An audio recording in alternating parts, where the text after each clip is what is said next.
Hello. അപ്പം ഇന്ന് ഞാനും അമ്മയും കൂടി അമ്പലത്തിൽ പോകാൻ വേണ്ടിയിട്ട് ഇറങ്ങിയതാണ് കേട്ടോ. ഇവിടെ ഞാനും അമ്മയും ഇടയ്ക്കിടയ്ക്ക് വരുന്നതാണ്. ഇപ്പോൾ വന്നിട്ട് കുറച്ച് ദിവസമായി. എന്നാൽ പിന്നെ ഇന്നങ്ങ് ഇറങ്ങിയേക്കാമെന്ന് വിചാരിച്ചു. ഇവിടെ തൊഴുതിറങ്ങിയിട്ട് പിന്നെ നമ്മൾ നേരെ പത്മനാഭസ്വാമി ക്ഷേത്രത്തിലേക്ക് പോയാലോ എന്ന് ആലോചിച്ചു. അവിടെ എത്തിയപ്പോൾ നല്ല തിരക്കായിരുന്നു. പിന്നെ എങ്ങനെയൊക്കെയോ പെട്ടെന്ന് തൊഴുതിറങ്ങിയിട്ട് ഞങ്ങൾക്ക് 1-2 സാധനങ്ങളും കൂടി വാങ്ങിക്കാനുണ്ടായിരുന്നു. പിന്നെ ഒരു ഷോപ്പിൽ കയറിയിട്ട് ഞങ്ങൾ 2-3 ജോഡി ചെരുപ്പൊക്കെ വാങ്ങി. അത് കഴിഞ്ഞ് പിന്നെ മസാല ദോശ കഴിച്ച് എന്നിട്ട് നേരെ ബീച്ചിലേക്ക് പോയി. അവിടെ മീനുണ്ടാകാൻ നോക്കി, പക്ഷെ ഒന്നും കിട്ടിയില്ല. പിന്നെ ഞങ്ങൾ ഈ കരിവാട് വാങ്ങി അഡ്ജസ്റ്റ് ചെയ്ത് ഞാനും അമ്മയും കൂടി 2 സർബത്തൊക്കെ കുടിച്ചിട്ട് പിന്നെ നേരെ വീട്ടിലേക്കാണ് പോയത്. ഇത് ശംഖുമുഖം ബീച്ചാണ് കേട്ടോ. ഇവിടെ ഇറങ്ങാനൊന്നും പറ്റത്തില്ല, ഫുള്ള് കടൽ കയറി കിടക്കാം. പിന്നെ അത് കഴിഞ്ഞിട്ട് വൈകുന്നേരം ഞാനും അമ്മയും കൂടി ജോസ്കോയിൽ പോയതാണ് കേട്ടോ. എൻ്റെ കൊലുസ് പൊട്ടിയിട്ട് ഒന്ന് മാറ്റി വാങ്ങിക്കാൻ പോയതാണ്.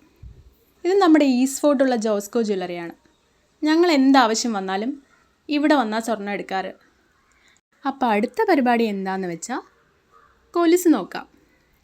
ഈ കൊലുസാണ് എനിക്കിഷ്ടമായത്. ആ ചേട്ടൻ കയ്യിലെടുത്ത് വെച്ചിരുന്ന കൊലുസ് എന്തായാലും ഞാൻ സെലക്ട് ചെയ്തു. പിന്നെ ഒരു ചേച്ചിയുണ്ട്, എനിക്കും അമ്മയ്ക്കും കോഫി തന്നു. നല്ല അടിപൊളി കോഫിയായിരുന്നു. ഞങ്ങളതും കുടിച്ച് കുറച്ച് മാലയും വളയും നോക്കി അവിടെ ഇരുന്നു. എന്തായാലും ഇപ്പോഴത്തെ വിലയിൽ നമുക്കിതൊന്നും വലുതായിട്ട് വാങ്ങാൻ പറ്റൂല. ചെറുതായിട്ട് എന്തെങ്കിലും വാങ്ങാമെന്ന് വിചാരിച്ച്. പിന്നെ വളയൊക്കെ ഒരുപാട് വെറൈറ്റി കളക്ഷൻസ് ആയിരുന്നു. മാലയൊക്കെ പിന്നെ പറയണ്ട, എനിക്കൊരെണ്ണം ഇഷ്ടപ്പെട്ടപ്പോൾ ഞാനതങ്ങ് വാങ്ങി കഴുത്തിലിട്ട്. കൊള്ളാമല്ലേ? എന്തായാലും ഇടാനൊന്നും പോണില്ല. അത് കഴിഞ്ഞതാ വളയും വാങ്ങി ഒന്ന് ട്രൈ ചെയ്ത്. ഇങ്ങനെയെങ്കിലും ഇടാമല്ലോ.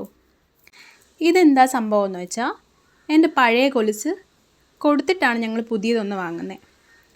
അപ്പോൾ പഴയത് കൊണ്ട് അവർ ഉരുക്കി നോക്കുന്നതാണ്. അപ്പോൾ ബില്ല് ചെയ്യാൻ ടൈം എടുക്കുമെന്ന് അറിഞ്ഞിട്ട് ഞങ്ങൾ വീണ്ടും അവിടെ തന്നെ വന്നിരുന്നു. പിന്നെ ഇതൊക്കെ ഒന്നുകൂടി ഒന്ന് നോക്കി. എല്ലാം നല്ല വെറൈറ്റി കളക്ഷൻസാണ്. മാലയൊന്നും പിന്നെ പറയണ്ട, എല്ലാം ആൻറ്റിക്കിലെ പുതിയ മോഡലാണ്.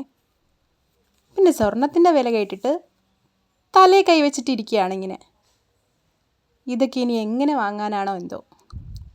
അപ്പം അത് കഴിഞ്ഞിട്ട് വാങ്ങിയ കൊലുസ് അവിടെ നിന്ന് തന്നെ കാലിലിട്ട് തരാമെന്ന് പറഞ്ഞു. അവരാകുമ്പോൾ നല്ല ടൈറ്റായിട്ട് കാലിലിട്ട് തരുമല്ലോ. അപ്പോൾ ബില്ല് ചെയ്യാൻ നേരത്ത് ഞങ്ങൾക്ക് അവിടെ നിന്ന് 2 ഗിഫ്റ്റും കൂടെ കിട്ടി. 2 അടിപൊളി പാത്രമായിരുന്നു. അപ്പോൾ ഈ വീഡിയോ ഇത്രയേ ഉള്ളൂ. ടാറ്റാ.